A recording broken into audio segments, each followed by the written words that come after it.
I thought my biggest worry was whether I had inherited my mom's diabetes gene, until I discovered the people I called parents had literally stolen me from another family 26 years ago. Growing up in suburban Minnesota, I was Emma Rodriguez, at least that's what I thought my name was. My childhood was picture perfect in that manufactured American dream kind of way. Dad worked construction, Mom was a nurse, and we lived in a blue house with white shutters that looked like it belonged on a postcard. I had my own room painted lavender, a golden retriever named Biscuit, and parents who never missed a school play or soccer game. But there were always these little things that didn't quite add up, you know? Like how I was the only one in my family with green eyes when both my parents had brown. How I was naturally left-handed while everyone else was right-handed. How I could really sing, and neither of my parents could carry a tune if their lives depended on it. When I'd bring these things up, Mom would just laugh and say, "You're our little miracle." Emma, sometimes miracles don't follow the rules. I believed her because why wouldn't I? These were my parents. They tucked me in every night, helped with homework, and celebrated every birthday with homemade cake and way too many presents. Dad taught me to ride a bike in our driveway, holding onto the back of my seat until I was confident enough to pedal away on my own. Mom braided my hair every morning before school and let me help her bake cookies on Sunday afternoons. We had family traditions that felt sacred to me. Every Christmas Eve, we'd drive around looking at holiday lights while drinking hot chocolate from the same thermos Mom had used since before I was born. Every summer, we'd take a week-long camping trip to the same lake in northern Minnesota, where Dad would teach me to fish, and Mom would read romance novels in a folding chair by the water. These weren't the actions of people who had done something terrible, or so I thought. My parents were involved in everything: PTA meetings, church committees, neighborhood barbecues. Mom volunteered at the local hospital, and Dad coached Little League on weekends. They were the kind of people everyone trusted, the ones neighbors would ask to water plants during vacations, or watch kids in emergencies.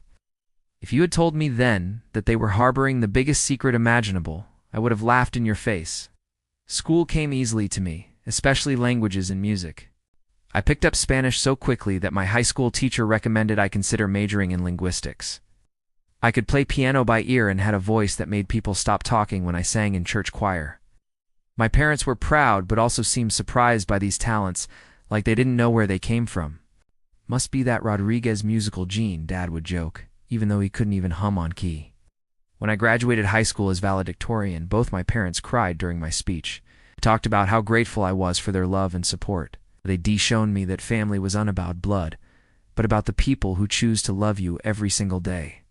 The irony of those words would haunt me later, but at 18, I meant every syllable. College at the University of Minnesota felt like the natural next step. I majored in international relations with a minor in music. Dreaming of working for an embassy someday, or maybe teaching English abroad, my parents visited every month, bringing care packages filled with Mom's homemade cookies and Dad's terrible dad jokes written on index cards. They seemed genuinely proud of who I was becoming, which made what I discovered later even more devastating. During my sophomore year, I started dating Marcus, a pre-med student from Chicago who made me laugh until my stomach hurt. When I brought him home for Thanksgiving, my parents welcomed him like he was already family. Dad asked him about his intentions while Mom showed him embarrassing baby photos of me. But there were still those nagging inconsistencies, like how none of our extended family ever visited, and how my parents claimed both sets of grandparents had died before I was born. How we never talked about family history or looked through old photo albums. My baby pictures seemed to start when I was around 2 years old, with no newborn photos or hospital pictures like all my friends had. When I asked about it, Mom would get this tight smile and say something like, "We were young and broke, honey." We couldn't afford a good camera back then. The summer before my junior year, I started working at a genealogy research company as an intern. It was fascinating work, helping people trace their family trees and connect with relatives they never knew existed. I watched strangers cry happy tears when they found long-lost cousins or discovered their great-great-grandmother's immigration story. It made me curious about my own family history, especially since my parents had always been so vague about our background. That's when the idea first occurred to me to dig deeper into the Rodriguez family tree. I figured it would be a fun surprise for my parents' anniversary. A beautifully designed family tree. showing all our ancestors, maybe even some old photos I could track down. I had access to all the best genealogy databases through work, and I was getting pretty good at research techniques. How hard could it be to trace my own family? The first red flag appeared on a Tuesday afternoon in July, when I was alone in the genealogy office, working on what I thought would be a sweet anniversary surprise for my parents. I'd been casually researching the Rodriguez family line for about a week, expecting to find the usual mix of births, deaths, marriages, and immigration records that painted the story of how we'd ended up in Minnesota. Instead, I found absolutely nothing. It's not just sparse records, I mean literally nothing. There's no marriage certificate for my parents, no birth certificate for me under the name Emma Rodriguez, no immigration records, no census data, no property deeds, no tax records. It was like the Rodriguez family had simply materialized out of thin air 26 years ago. At first, I figured it was a database issue, or maybe I was spelling something wrong. I tried different variations of our last name, checked multiple databases, even called my supervisor over to make sure I wasn't missing something obvious. But Jennifer, who had been doing genealogy research for 15 years, just frowned at the empty search results and said, "That's really strange, Emma. Even with common names, you should be finding something." My stomach started doing these little flips, like when you're on a roller coaster and you hit that first big drop. I decided to approach it differently. Instead of searching for Rodriguez, I'd search for my parents' first names combined with Minnesota records from the right time period. Carlos and Maria were common names, but surely I'd find them somewhere in the system. Still nothing that matched their ages, backgrounds, or any details from the stories they'd told me growing up. That's when the panic really set in. I stayed late that night, long after everyone else had gone home, frantically searching through database after database. I tried Social Security death indexes, thinking maybe I'd mixed up birth and death records. I tried military records, thinking Dad might have served and just never mentioned it. I tried hospital records, school records, court employment records, anything that might prove my parents existed before I came into their lives. By 10 p.m. I was sitting in the dark office with just the computer screen illuminating my face, and I had to face a terrifying possibility. Either my parents had completely fabricated their identities, or they weren't who they claimed to be. The drive home that night felt like the longest 20 minutes of my life. I kept trying to come up with innocent explanations. Maybe they'd changed their names after immigrating. Maybe there had been a paperwork error somewhere. Maybe their records were sealed for some legal reason I didn't understand. But deep down, I knew something was seriously wrong. Walking into our house that night was surreal. How? Everything looked exactly the same. Mom's collection of ceramic roosters on the kitchen windowsill. Dad's reading glasses folded on top of yesterday's newspaper, the family photos covering every surface of the living room. But suddenly, it all felt like a movie set, like props arranged to create the illusion of a normal family. I found my parents watching TV in the living room, Mom knitting what looked like a baby blanket for one of her coworkers, and Dad doing a crossword puzzle. They looked up when I came in, and Mom immediately noticed something was off. "You look tired, sweetheart. Long day at work?" I almost blurted out everything right then. Almost demanded to know why I couldn't find any record of our family existing before I was 2 years old. But something held me back. Maybe fear. Maybe the desperate hope that there was still an innocent explanation. "Just working on a difficult case," I said instead, which was technically true. Over the next few days, I started paying attention to things I'd never noticed before. Like how my parents never talked about their childhood friends or told stories from before I was born. How we never ran into anyone from their past at the grocery store or church. How they seemed almost too perfect as parents, like they were performing the role rather than just living it. I also started noticing physical things that had never bothered me before. Not just the eye color difference, but the shape of my face, the texture of my hair, even the way I walked. Looking at family photos, I realized I didn't really look like either of my parents, even accounting for normal genetic variation. The breaking point came on a Friday evening when I decided to test them. I casually mentioned that I'd been thinking about researching our family history as an anniversary gift. Mom's knitting needles stopped mid-stitch. Dad's newspaper crinkled as his grip tightened. The silence stretched for what felt like forever. "Oh, honey," Mom finally said, her voice carefully controlled. "You know how bad we are with family history. We've never been good at keeping track of that kind of thing." Dad cleared his throat. "Besides, what matters is the family we have now, right? not all that old stuff. But I caught something in their eyes that I'd never seen before. Fear. Pure, undiluted fear. And that's when I knew for certain that whatever secret they were hiding, it was big enough to destroy everything I thought I knew about my life. That weekend, I made a decision that would change everything. I was going to find out the truth, no matter how much it hurt. I was going to figure out who Emma Rodriguez really was, and more importantly, who she wasn't. The first step was getting a DNA test, something I'd been around constantly at work but had never thought to. The DNA test kit sat in my car's glove compartment for 3 days before I worked up the courage to actually use it. I'd bought it on impulse during my lunch break, walking into the pharmacy with sweaty palms and emerging with a 2, 3, and damn kit hidden inside a paper bag like it was something shameful. Those 3 days were torture. I'd go about my normal routine: work, dinner with my parents, phone calls with Marcus, but underneath it all, there was this constant buzz of anxiety, like static electricity before a storm. Every time I looked at Mom and Dad, I found myself searching their faces for some sign of truth. Some resemblance I'd missed, some explanation that would make all my suspicions disappear.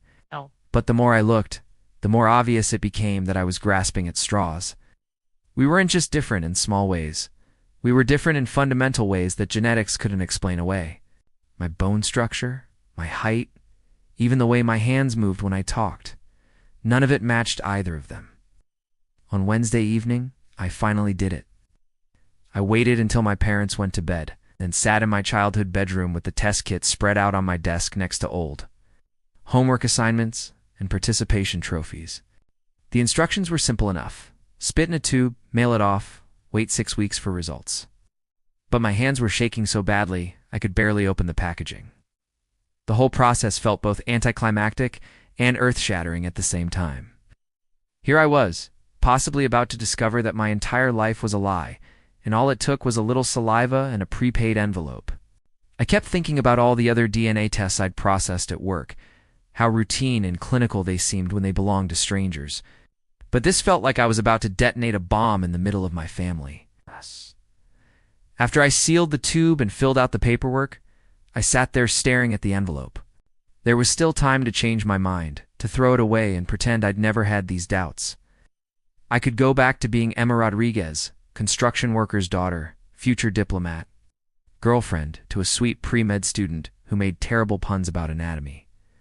But I knew I couldn't unknow what I already suspected. The questions would eat me alive if I didn't get answers. The next morning, I dropped the envelope in a mailbox on my way to work and immediately wanted to fish it back out. There's something irreversible about that moment. The soft thud of the envelope. Hitting the bottom of the mailbox felt like a door slamming shut on the life I'd always known. The waiting period was absolutely brutal. 6 weeks, might as well have been 6 years. I threw myself into work, taking on extra research projects and staying late just to avoid going home and pretending everything was normal with my parents. Marcus started commenting that I seemed distracted. I found myself snapping at him over stupid things, just because the stress was eating me alive. My parents definitely noticed something was wrong. Mom kept making my favorite foods and asking if I was feeling okay. Dad offered to take me fishing, just the two of us, like we used to do when I was little. Their concern felt genuine, which somehow made everything worse. If they had stolen me from another family, how could they also be such loving parents? How could both things be true at the same time? I started having these vivid dreams where I was a little girl again. But instead of my familiar bedroom, I was in strange houses with different families. I'd wake up crying and not know why. During the day, I'd catch myself staring at random people on the street, wondering if any of them had my real eyes or my real smile. The genealogy work became both a blessing and a curse. Being surrounded by other people's family mysteries kept my mind occupied, but it also meant I was constantly thinking about DNA. Family connections, and the ways people's lives could be completely appended by genetic truth. I helped a woman discover her father wasn't her biological parent. I helped a man find 3 half-siblings he never knew existed. Every case felt like a preview of my own impending revelation. About 3 weeks into the waiting period, I made another decision that scared me almost as much as the first one. I was going to research missing children from around the time I would have been born. If my parents had taken me from another family, there had to be some record of it somewhere. Police report, a news article, something. This research was even more difficult than trying to trace my own family history. Missing children cases are heartbreaking under the best circumstances. And knowing that I might be one of those children made every database search feel personal. I started with Minnesota, then expanded to surrounding states, looking for girls who had disappeared around 1997 or 1998. What I found made my blood run cold. There were dozens of cases. Children who had vanished from playgrounds, been taken in custody disputes, disappeared from their beds in the middle of the night. Each case file contained photos of devastated parents, age progression images of what the missing child might look like now, and desperate pleas for information. Looking at those age progression photos was like looking into a funhouse mirror. Some of the images bore an eerie resemblance to me, especially. The email arrived on a Thursday morning at 6:47 a.m. while I was getting ready for work. I was brushing my teeth when my phone buzzed with a notification that made my heart stop. Your 2,3-and-DAM results are ready. I stared at my reflection in the bathroom mirror, toothpaste foam still in my mouth, and felt like I was looking at a stranger. In a few minutes, I might discover that I actually was. I couldn't bring myself to check the results right away. I finished getting ready with shaking hands, spilled coffee all over my kitchen counter, and drove to work in a complete daze. My supervisor asked if I was feeling okay, and I mumbled something about not sleeping well, which was true. I'd been awake since 3 a.m., staring at the ceiling and trying to prepare myself for whatever I was about to learn. Around 10 a.m., I finally locked myself in one of the small research rooms and opened my laptop. The 23andM website seemed to load in slow motion, each page taking forever to appear. When I finally reached my results dashboard, I had to close my eyes and take 3 deep breaths before clicking on anything. The ethnicity breakdown loaded first. Instead of the Mexican and Spanish heritage I'd grown up believing was mine, I was looking at a genetic map that told a completely different story. 52% Irish, 23% German, 15% Scottish, 8% Scandinavian, and 2% broadly Northwestern European. Not a trace of Mexican or Spanish DNA anywhere. My hands were trembling so badly I could barely scroll down to the next section. But it was the DNA Relatives tab that really destroyed my world. At the top of the list, marked as close family, was a match labeled as possible mother, with a 49.8% DNA match. Her name was listed as Catherine M. Catherine M., not Maria Rodriguez. Not my mom, who made me pancakes every Sunday morning and braided my hair for school pictures. Below that was another close match.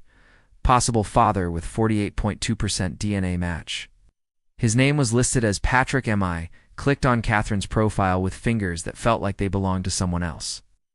She was 52 years old, living in Wisconsin, just 3 hours away from where I'd grown up. Her profile picture showed a woman with green eyes identical to mine, the same heart-shaped face. Even the same dimple in her left cheek that I'd always thought made me unique. She looked like me. She looked exactly like what I would look like in 25 years. Patrick's profile was similar. A man with my exact nose and the same stubborn cowlick that made my hair stick up on the left side no matter how much product I used. They were both listed as looking for family connections, and both had uploaded their DNA years ago. They'd been searching for me. The room started spinning. I had to put my head between my knees to keep from passing out.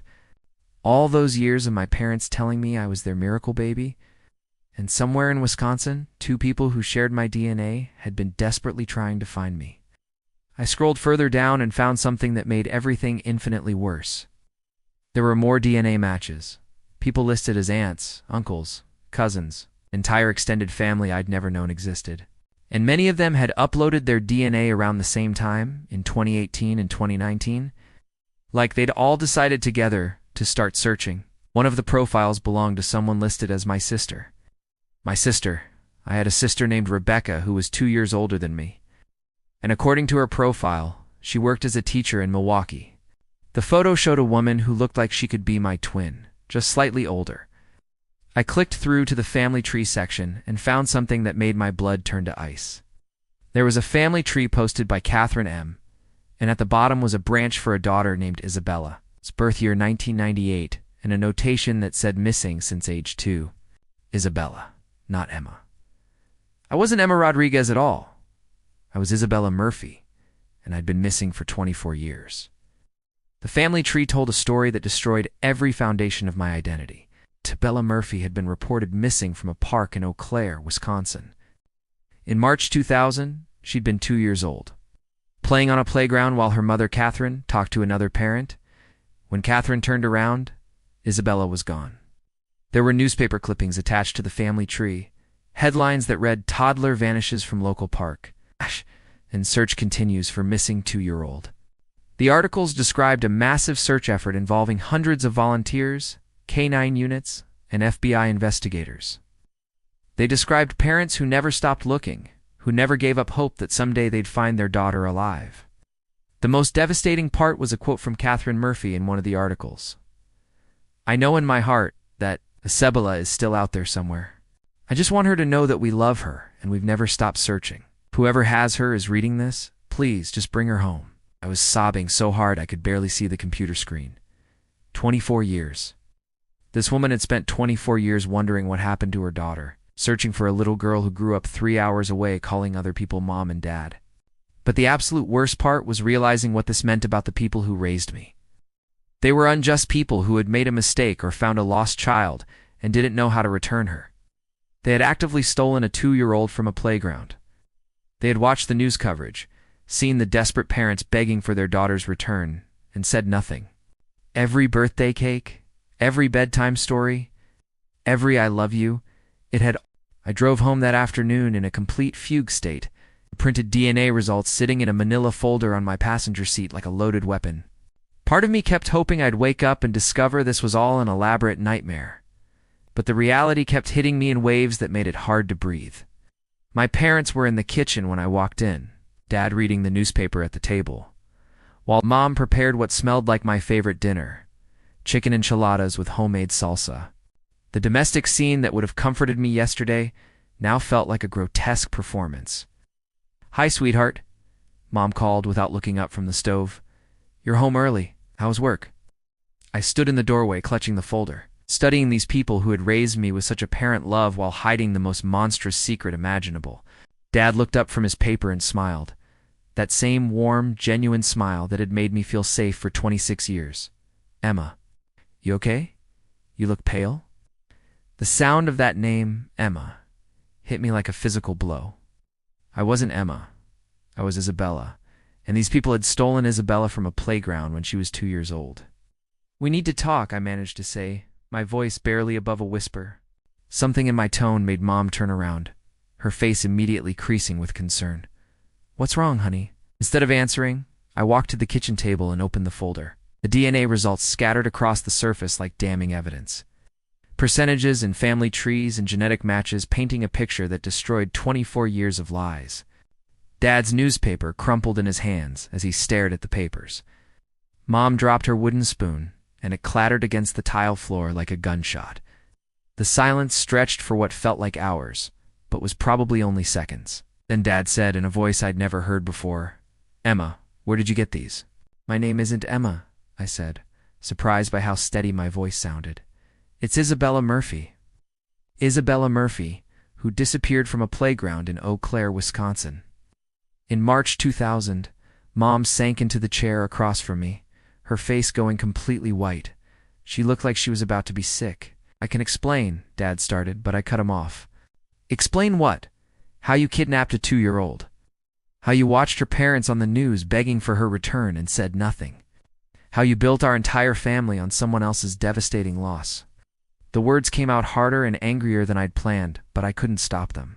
26 years of trust and love were curdling into rage and betrayal, and it felt like my chest was going to explode from the pressure. Mom was crying now, silent tears streaming down her face. "We loved you," she whispered. "We loved you from the moment we saw you. You saw me on a playground. You saw someone else's child and decided to take her." "It wasn't like that," Dad said desperately. "You don't understand the whole story. Then tell me," I screamed, surprised by the volume of my own voice. "Tell me how there's some innocent explanation for kidnapping. Tell me why Catherine and Patrick Murphy have been searching for their daughter for 24 years while you played house with their child." That's when the real story came out. in broken sentences and desperate justifications that made everything somehow worse. They'd been trying to have children for years.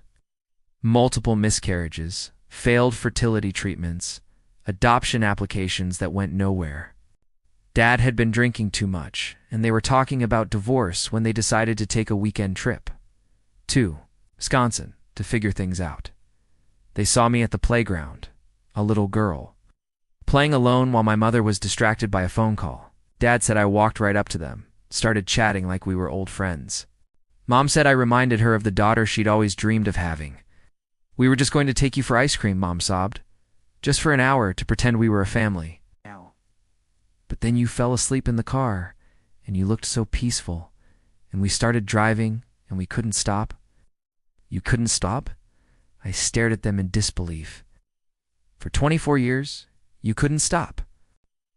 Dad tried to reach for my hand, but I jerked away like he was on fire. "We knew it was wrong, Emma, Isabella, but we also knew we could give you a good life, could love you the way you deserve to be loved. By stealing me from people who already loved me? Your biological parents were fighting," Mom said desperately, like this justified anything. "We heard them arguing before you walked away. I thought maybe you were better off with us." The justifications kept coming, each one more pathetic than the last. They'd been young and desperate and thought they could give me a better life. They'd planned to tell me the truth when I was older, but there was never a right time. They'd convinced themselves that my biological parents had probably moved on, maybe had other children. "They never moved on," I said, my voice breaking. "They've been searching for me for 24 years. They uploaded their DNA to every possible database. They never stopped loving their daughter." That's when I showed them the newspaper articles, the family tree, the photos of Catherine, and Patrick Murphy at vigils and press conferences, holding pictures of the 2-year-old daughter who had vanished without a trace. Mom collapsed completely then, sobbing so hard she could barely breathe. Dad just sat there staring at the photos, and I could see him finally understanding the magnitude of what they'd done. Not just to me, but to an entire family that had been destroyed by our happiness. "I'm calling them," I said, pulling out my phone. "I'm calling Catherine." The phone call with Catherine Murphy lasted 3 hours and left us both crying so hard we could barely speak. Her voice when she answered was cautious, probably expecting another telemarketer or wrong number. But when I said, "Is this Catherine Murphy? I think you might be my mother," the silence on the other end of the line stretched so long I thought the call had dropped. Then she whispered, "Isabella." My heart shattered into a million pieces. We talked until my phone battery died. Then I called back from the landline, neither of us willing to hang up. She told me about the playground, about turning around and finding me gone, about the 24 years of wondering if I was alive or dead. She told me about my father, Patrick, who had never gotten over losing me, who still drove past playgrounds hoping to catch a glimpse of a little girl who might be his daughter, all grown up. She told me about my sister Rebecca, who was 4 when I disappeared, and blamed herself for not watching me more carefully. About my younger brother David, born 2 years after I vanished, who grew up knowing he had a missing sister he might never meet. About grandparents who died still hoping to see me again, and family gatherings where they always set an extra place at the table, just in case this was the year I came home. The hardest part was learning about all the birthdays they'd celebrated without me, lighting a candle on a cake for a daughter who wasn't there to make a wish. About Christmas presents they'd bought and stored in a closet, accumulating 24 years of gifts for a little girl frozen in time at age 2. Meeting them in person was surreal beyond description. We chose a neutral location, a hotel lobby in Minneapolis, halfway between our two worlds. I spotted Catherine immediately when she walked in, not just because she looked like an older version of me, but because of the way she moved, the way she held her shoulders. Genetics are strange that way. You inherit not just physical features, but gestures, expressions, the fundamental architecture of how you navigate through space. Patrick was quieter, more reserved, but when he hugged me, I felt something I'd never experienced before, the bone-deep recognition of truly belonging to someone. His hands were identical to mine, down to the unusual length of our ring fingers. When he smiled, I saw my own smile reflected back at me, and it was like looking into a mirror that showed me who I was supposed to be. Rebecca, my sister, was the biggest surprise. She looked so much like me that people kept staring at us in the hotel restaurant, clearly trying to figure out if we were twins. But more than that, we had the same laugh, Same habit of tucking our hair behind our left ear when we were nervous. The same way of gesturing with our hands when we told stories. 24 years apart, and yet we were still unmistakably sisters. The legal implications of my situation were complex and painful. Technically, what my parents, Carlos and Maria, I still struggled with what to call them, had done was kidnapping, and the statute of limitations hadn't expired. The FBI got involved not to arrest anyone immediately, but to understand how a missing child case had gone unsolved for over 2 decades. It turned out that Carlos and Maria Rodriguez weren't their real names either. They were Carlos and Maria Santos, a couple from New Mexico who had been struggling with infertility and had essentially created new identities when they decided to keep me. They'd done a surprisingly thorough job of it. Fake social security numbers, manufactured employment histories, carefully crafted backstories that explained why they had no extended family or childhood friends. The decision about whether to press charges was ultimately left up to the Murphy family, and after weeks of discussion, they chose not to pursue criminal prosecution. Catherine told me that getting me back was more important than revenge. That 24 years was already too much time lost to waste more of it on court battles and prison sentences. But that didn't mean the emotional fallout was simple to navigate. It was Isabella Murphy. But I'd also been Emma Rodriguez for 26 years. I had memories and experiences and relationships built on a foundation that was both completely real and completely false. Marcus struggled to understand how the girlfriend he'd been planning to propose to had suddenly become someone entirely different. My college friends didn't know how to relate to someone whose entire identity had been a lie. The hardest part was figuring out how to feel about Carlos and Maria. They had committed an unforgivable crime, stolen someone else's child and caused unspeakable pain to an innocent family. But they'd also raised me with genuine love and care, been present for every scraped knee and school play and heartbreak. They were terrible people who had done terrible things, and they were also the only parents I'd ever known. I moved to Wisconsin 6 months after that first phone call. Renting an apartment in Milwaukee to be closer to my biological family while still maintaining some independence. Learning to be Isabella Murphy after 26 years of being Emma Rodriguez was like trying to learn a new language. Technically possible, but awkward and exhausting in ways I hadn't anticipated. But slowly, gradually, pieces of myself that had never quite fit started falling